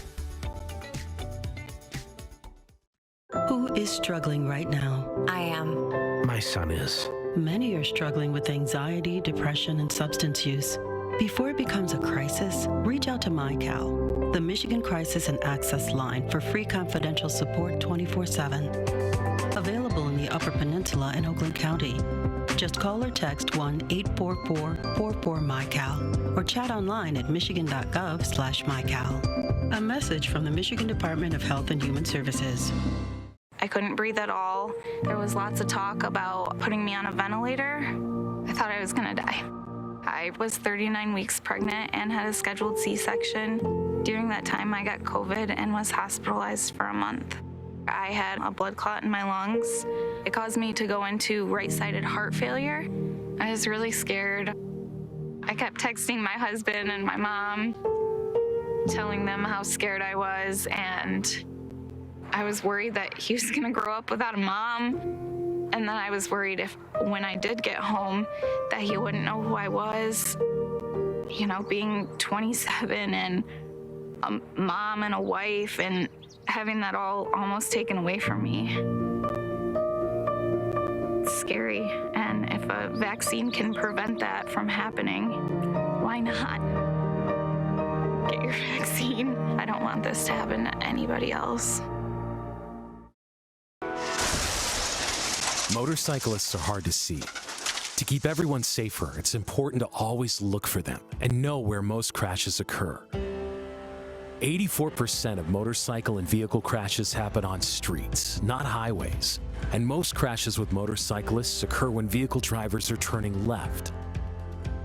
So before turning, especially to the left, make sure you look for motorcyclists. Then look again. It could save a life.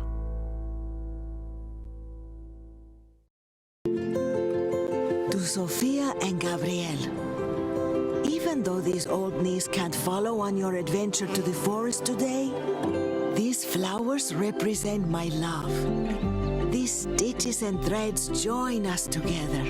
And wherever you see a flower, a bird, a beautiful tree, know that my love is with you. Make the forest part of your story at a park near you. Find one at discovertheforest.org. Can I ask you a question? Why did you get your kids vaccinated? It was hard for them to social distance, to be isolated from their friends. I want them to get back to school and sports games. So as a pediatrician, I recommend the vaccine to everyone I know.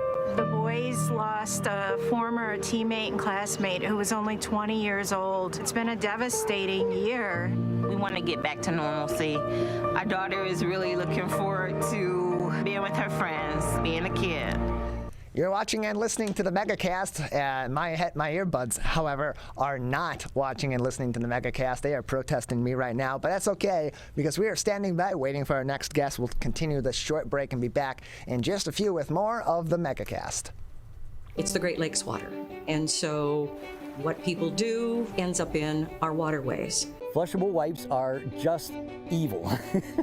They should be thrown away. They're impossible to destroy, and then they can cause significant problems. One of the main things when you're cooking is to not dump fats, oils, and greases down your drains. They stick to the sides of pipes. They stick to everything they come in contact with. Don't put it down the sink. There's one water, and it's ours to protect.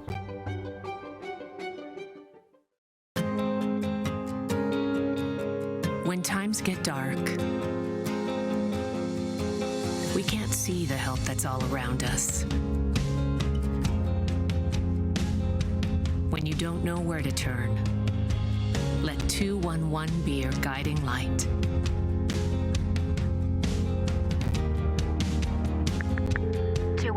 How can I help you? Our guides are ready to connect you with the help you need.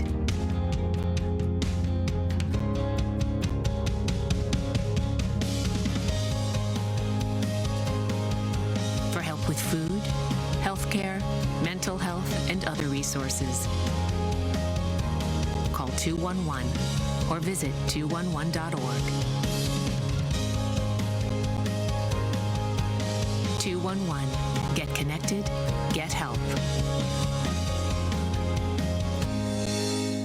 We may come from different organizations, but we work together to protect the Huron River for everyone. Neighborhood storm drains carry water directly to local creeks and streams. No filters, no treatment. Storm drains also help reduce street flooding when it rains. So clearing storm drains and the areas nearby of trash and leaves helps keep them for rain only. It is easy to do your part by adopting a storm drain. Find a storm drain, check it, and clear it every month. So keep storm drains for rain only. There's one water, and it's ours to protect. We as Michiganders feel connected to this resource in a way that I think is really powerful. Conservation starts with a caring, committed community. For me, it's peaceful to have a relationship with the river. Every single one of us has a role to make sure that those waterways stay safe and healthy, being careful about what goes down the storm drain. Just even eliminating some of your single-use plastic makes a difference. There's one water, and it's ours to protect.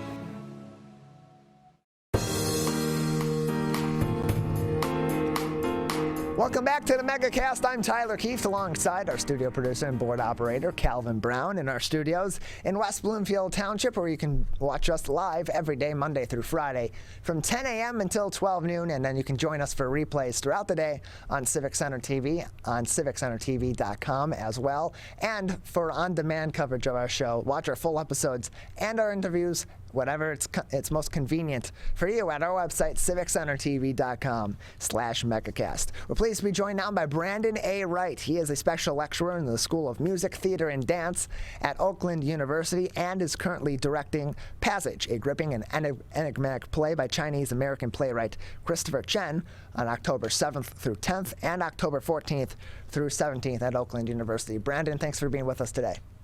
Thanks for having me. Good morning. Appreciate having you on. Good morning to you as well. Tell us a little bit about Passage. What is this show all about? What can people expect when they go to the theater and see this program through Oakland University? Yeah, Passage is it's about a lot of things. Yeah, I think that overall it is really an investigation into the human condition, right? What it means to claim identities and to explore and explain relationships with others. So you can expect a little bit of soul searching, if you will. Yeah, I think that it does a great job of prompting us to go on a very inward journey. But the good news is that it does it in a unifying way, right? So we're all safe to take that journey together and in the space. So I think you can expect quite a ride. Yeah, OU Magazine had a really interesting way of describing it. It said that the audience is in for a healthy dose of drama, though it may hint at some type of a therapeutic session by description. And I really like that description of it because, like you had said, it is about recognizing these social divides, these, which was also said in this article, political borders between different populations of people in our country and really across the world, and especially over the last couple of years that we've seen become more proliferated and become, or at least be under a greater microscope than ever before. And this kind of not only identifies those, but also opens those lines of communication between people of different communities, where they're able to discuss these issues through a stage play, but also identify them through a stage play as well.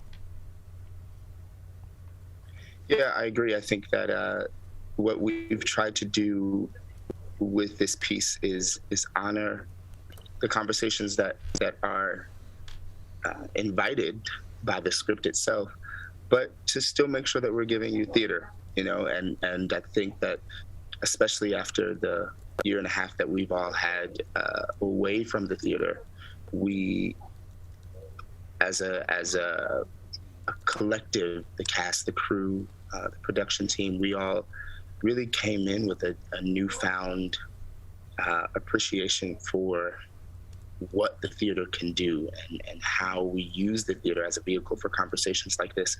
So that at the forefront has been what has made this process such a joy, because we take the script and sort of what we're given at the ground level and think about how we can elevate it with all of the fun tricks that we have in the theater. So definitely some surprises in store and some really, really special moments for the audiences. We're joined by Oakland University School of Music, Theater, and Dance special lecturer Brandon Wright with us on the show. And Brandon, we're still in the thick of things in the pandemic, but what's great for performers in a number of different entertainment fields, but especially for those who are stage actors, is being able to be back in that in-person setting. How has preparing for this play been different, because we're still in the middle of dealing with COVID-19. The Delta variant has been spreading rapidly and significantly in our local area and throughout the state of Michigan and the U.S. How has that come into play in preparing for this stage play, but also made this continue to still be a really unique and special experience for the actors and for the crew? Yeah, that's a great question. I think that the primary things that I notice as new or a greater sense of would be patience and flexibility, that we are returning partially, first of all, and slowly, from what has been a very unique experience for all of us, and it's touched us all in different ways. And so that just requires patience with each other and with ourselves as we, come in and show up to work every day, and flexibility, because, this thing moves as it wants, from one day to another, and certainly even in the rehearsal and preparation period, things that were in place when we started on day one are no longer in place or are in place differently for us. And so that adaptability has been a key factor in how we have built this show. But I will say that I am happy to say that in all of that, we have relearned for ourselves those things that are unwavering about the theater, right? That we have been able to identify certain elements or facets of the theater and of putting a show together that through all of this just remain in place. And it was so reassuring for me, and I believe I can speak for the cast and crew, to re-engage with those things that we remember, before we left the theater, however many months ago, that they warmly welcomed us back when we walked into the space, and they've been there throughout the process. So it's been a roller coaster, but every once in a while you get a nice free fall and get to throw your hands up. So. And it's extra special too, I think, just because of the show that's being performed, because of the context of the time that we're in, and the time that we're in terms of stage acting as well, coming back to the stage, back to that in-person performance, having that interaction where you're able to take from the audience's reaction in your performance and kind of feed off of them as you're building a show. Because while you have a set show, set blocking, you have set scenes, you have set lines, and you've rehearsed a show step by step, it's always going to be different. That's one of the magical things about the theater, is every single time you perform it, it's different. And with a show like this, where it is on such complicated and nuanced subject matter that affects everyone, in a number of different ways, depending on whatever walk of life they are from, whatever their culture is, whatever their background is, whatever situation they are in life. Having that ability to, once again, feed off of a live audience in front of you while you're having these conversations that are often emotional and are often really tough, has to really enhance the performance and the interpretation of that performance of passage for the actors and for the audience. Yeah, I think you're exactly right. This, if we can call it a gift, right, of this experience that we've all had together, is that it's given this generation of students a very real, lived experience of emotions and circumstances that don't often come at such a young age. And the beauty of that, in a college setting where oftentimes students are doing shows about circumstances that they just haven't encountered yet, pregnancy and marriage and so on and so forth. This pandemic has leveled the playing field, in particular with this script, for them in a way that, again, just heightens their performances because they're so connected to the material in a different way based on what they've experienced through the last year and a half and how they see the world based on things that have happened in their lifetime.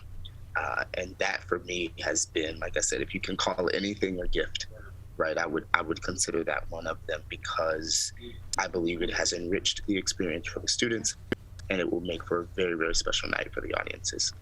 We're joined by Brandon A. Wright. He is a special lecturer at the Oakland University School of Music, Theater, and Dance, and the director of Passage, a gripping and enigmatic play by Chinese-American playwright Christopher Chen. And they will be performing that Thursday through Saturday, October 7th through 9th at 8 p.m., Sunday, October 10th in a 2 p.m. matinee, and then Thursday through Saturday, October 14th through 16th, 8 p.m. with a Sunday, October 17th, 2 p.m. matinee as well. And Brandon, as you're approaching this as a director, obviously wanting to stay true as possible to the playwright's vision of this show, but also taking into context the last couple of years, especially the last year and a half or so with the pandemic, but certainly with Black Lives Matter and that movement taking such a forefront in June of 2020 and in the summer of 2020, especially given the context of the rise in Asian American centered hate crimes or hate crimes against Asian Americans across our country, and all the context of these different racial and sociocultural issues that we've had more conversations and more focus on over the last year and a half. How did that impact your approach as well as the cast and crew's approach to planning, to rehearsing, and ultimately to performing Passage? That's a great question because it had to play a very unique role. Christopher Chen uses minimalism and neutrality very intentionally in the script, and it is meant to be performed void of so many things that tie us to time and location and nationality, for the purpose of bringing everyone into this conversation.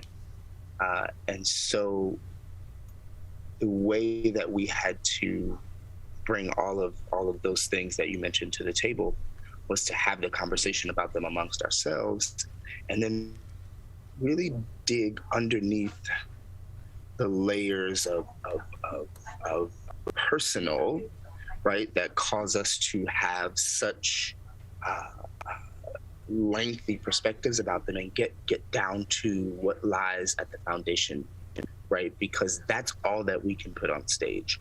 And we've had to be very diligent about making sure that we were not filling these moments with our own perspective, right? Because then you're telling a different story. And so the importance of those things was to unify the cast, to bring us together as this ensemble to tell this story, but not to let that trickle onto the stage, right? To still honor the story that we were given. But certainly in terms of using the opportunities that Christian gave us to take artistic liberty with some of the sounds that you'll hear in the show, sourced from minority communities. The actors are from various backgrounds, and so there's a beautiful universal picture on stage. We did some extensive research with regards to the costumes, looking into fabrics and colors and the origins of things and the meanings of things and shapes of things, just to really try to bring as much of our world onto the stage. And so I think that there's been two sides of that coin, and I think that I'm proud of the way that we have tried to honor both sides. We're joined by Brandon A. Wright. He is the special lecturer at the Oakland University School of Music, Theater, and Dance, and the director of Passage, which is an upcoming stage play performance October 7th through 9th at 8 p.m., October 10th at 2 p.m., and then October 14th through 16th at 8 p.m., and October 17th at 2 p.m. Brandon, just another minute before we'll say goodbye today. Anything else that would be important for our audience to know about Passage, about the upcoming performances, or anything else you'd like to touch on today before we let you go? Yeah, I do just want to share, because this is a bit of new information for those of you who are planning to come and see the show, that we will be requiring proof of vaccination or proof of a negative COVID test. Either or, if you are not vaccinated, fully vaccinated by the time of the performance, proof of a negative test within the last 72 hours will be accepted for this performance for as long as it runs. But just want to put that out there so that folks are prepared that way. Masks are required for audiences as well. But I really just want to encourage everybody to come and see this show, because it's not like anything else in the best ways. And we've worked really hard to create a very special night. So I hope that everyone will come in and play with us. Absolutely. We thank you for coming on the show today and talking to us about Passage, about your approach to directing the show, and about this really important and interesting stage play that really does a good job of paralleling the conversations we're having off the stage in our society as well. Brandon, thanks for being with us today. Thanks for having me. Appreciate it. You can see Passage on Saturday, Thursday through Saturday, that's October 7th through 9th, as well as Thursday through Saturday, October 14th through 16th at 8 p.m., and then see matinees on Sunday, October 10th, and Sunday, October 17th, both of those shows at 2 p.m. To see Passage from Oakland University. We're going to take a quick break. On the other side of the break, we're going to cap off today's show by speaking with David Serio. David Serio, of course, is an educator and public programming specialist at the Arab American National Museum in Dearborn. He will join us next. You're watching and listening to the Megacast. People are getting out to walk and bike in higher numbers. More vulnerable road users and higher speed traffic can be a dangerous combination. Crash severity has increased, so if you're driving, be sure to slow down and look for people. There's no need to speed. If you're biking, ride with traffic. If you're walking, avoid stepping into the road if possible. If you have to walk in the street, walk facing traffic. Learn more at walkbikedrivesafe.org.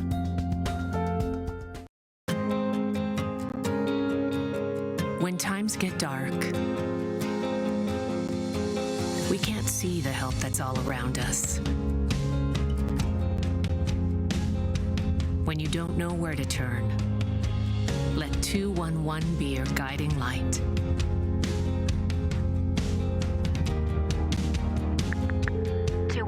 How can I help you? Our guides are ready to connect you with the help you need.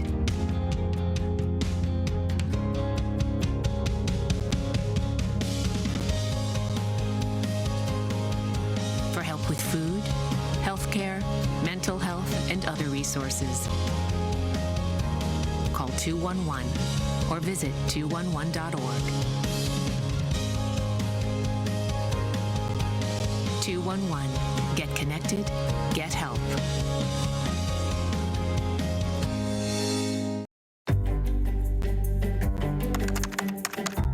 Parents do a lot of worrying. Get your kids caught up on childhood vaccines to protect them from these 14 preventable diseases, and you'll have 14 fewer things to worry about. Vaccines are safe and effective and save lives. So let's get caught up on vaccines and worry about something else. Get the facts at ivaccinate.org. We may come from different organizations, but we work together to protect the Huron River for everyone. Most of the pollution that goes into our rivers is carried by rainwater that flows off of roads, parking lots, and rooftops. The leaves and bark of a single tree can retain a surprising amount of rainwater. Depending on its size and species, it could be 100 gallons or more. It is estimated that an urban forest can reduce annual runoff by up to 7%. Here's one thing that we know can help keep our water clean. Plant a tree. Plant a tree. Plant a tree. There's one water, and it's ours to protect.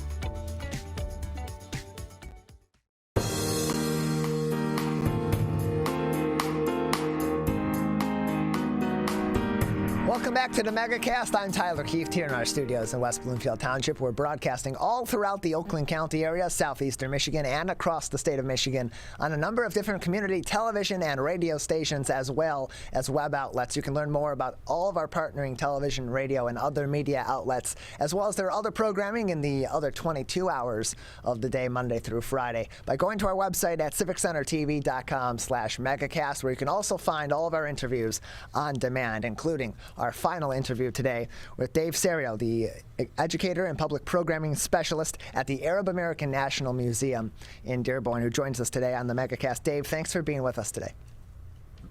My pleasure. Thanks for having me. Appreciate having you on. Tell us a little bit about, just briefly, a little bit about some of the services and other information that is provided by the Arab American National Museum that's located right here in the local area in Dearborn.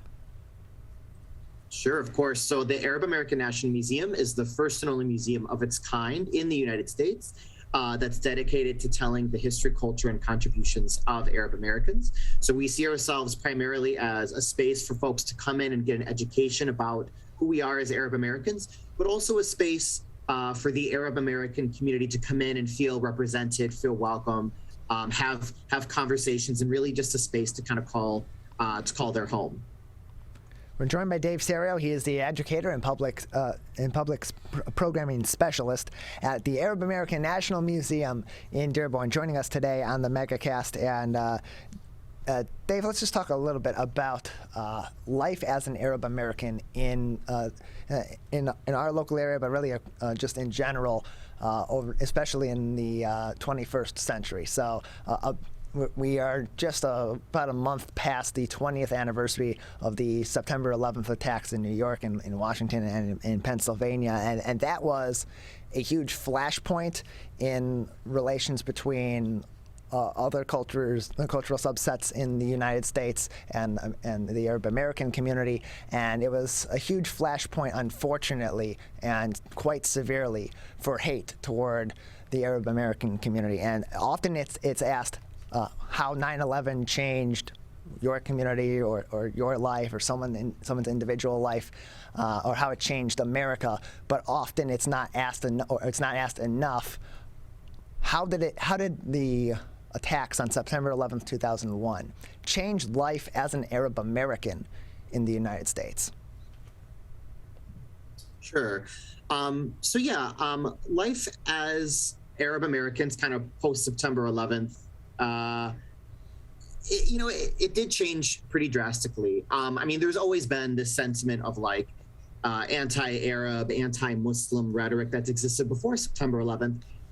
But what September 11th really did is kind of put the spotlight, I think, on some of that rhetoric. So this anti-Arab, anti-Muslim sentiment is nothing new.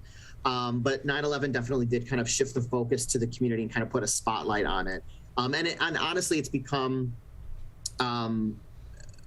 used as a political tool, as we've seen, unfortunately, over and over. Again, nothing super new, but it's definitely kind of been heightened after September 11th. That's one thing that the Arab American National Museum does, is we do talk about 9/11 and the effects on the Arab American community, kind of twofold, right? One, suffering along with every other American who had to deal with the events of 9/11, but then also, of course, the backlash, both on a person-to-person level, on a society level, and then also on a structural level as well. So life has definitely changed a little bit, but it's also allowed those events have also allowed empowerment for the Arab American community to kind of take the narrative and kind of shed light on the reality of what's going on, right? A lot of folks have major stereotypes based off of the news, off of the media, off of films that they might watch, which of course 9/11 didn't help those stereotypes. And so, you know, after 9/11, a lot of organizations, including the Arab American National Museum, thought, okay, this is really important that we tell our story accurately and through the eyes and through the lens of the Arab American community. And that's exactly what organizations like our museum did. We're joined by Dave Serio. He is the Educator and Public Programming Specialist at the Arab American National Museum, which is located in Dearborn, Michigan. And what I love about your story, too, is that you've spent over the last 12 years that you've been with the Arab American National Museum, you've spent those years working to dispel some of these myths that are, for some reason or another, embedded into different parts of American culture and these falsehoods about the Arab American community. What sort of work is done to dispel those, not only for those that visit the Arab American National Museum, but out in the greater community as well, especially here in Michigan and in southeastern Michigan and in the Dearborn area, where we do have such a vast Arab American community as well? Yeah, so I think that's one of the brightest spots for the museum, is kind of really where we shine. Also, apologies if you can hear drilling in the background. So the museum is going through some facelifts as we prepare to reopen, hopefully in the coming months. So this drilling is proof. But anyway, so yeah, that's one of the bright spots I think about the Arab American National Museum, is being able to dispel those stereotypes. We do that, of course, through our core galleries. We have an entire room dedicated to unpacking the stereotypes that exist about the community, based off of the late Dr. Jack Shaheen, who was a media analyst, and he reviewed over 1,000 films that were connected to Hollywood.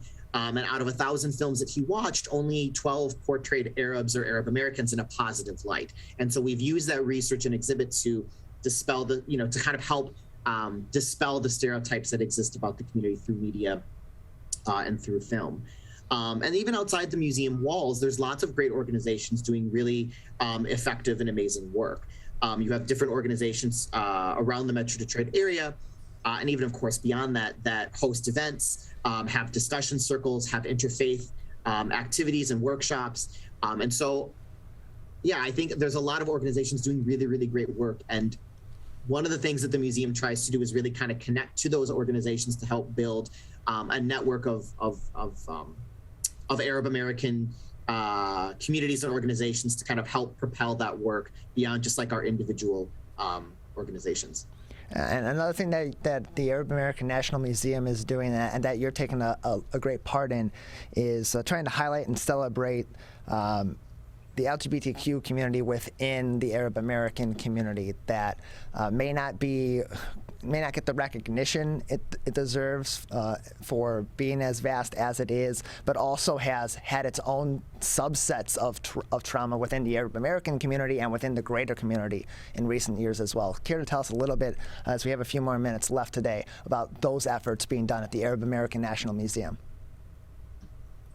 Sure, absolutely.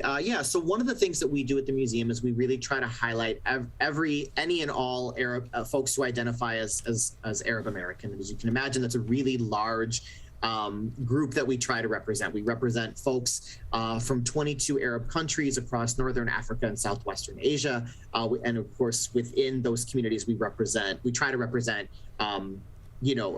many groups that come from one of those 22 different countries. And so we do our best to tell the story of all Arab Americans, regardless of race, sexuality, gender, ethnicity, identity, things like that. And so one of the ways we do that, of course, is through our core galleries. But we also do that through some of our amazing public programs, like our the concerts that we put on, the panel discussions that we host, the film festivals that we curate, because we feel it's important for folks to know all about the Arab American community. And when we mean Arab American community, we try to be as inclusive as possible, including giving voice to the LGBTQ+ community. There's a lot of stereotypes around the Arab queer community. We often get a lot of questions in terms of, are you allowed to be queer and visible, as an Arab queer person? And so because folks don't have a lot of that knowledge, our goal, again, is to kind of uplift those stories and help educate people, but again, also have a safe space for the Arab queer community to come and to gather and to see themselves represented in exhibits and or our public programs. We have great programs there at the Arab American National Museum, as well as great efforts being taken to inform the community about Arab American culture and about the Arab American community here in Michigan and throughout the U.S. As well. We appreciate your time, Dave.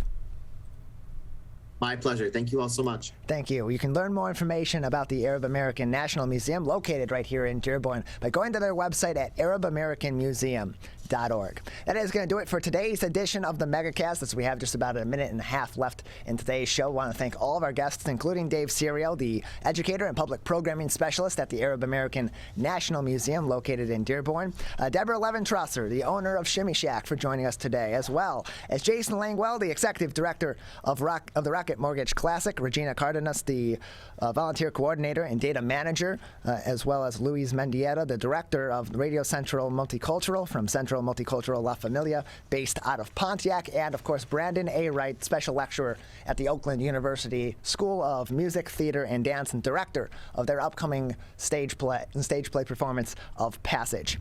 You can find all of our interviews from today's show and every other one of our programs by going to our website at civiccentertv.com/megacast, where you can also find more information about all of our partnering television, radio, and other media outlets. While you're at it, go over to civiccentertv.com/coronavirus and find factual, accurate information from experts about COVID-19 in a number of different areas, whether it be vaccines, whether it be testing, whether it be metrics, whether it be the Delta variant or other variants.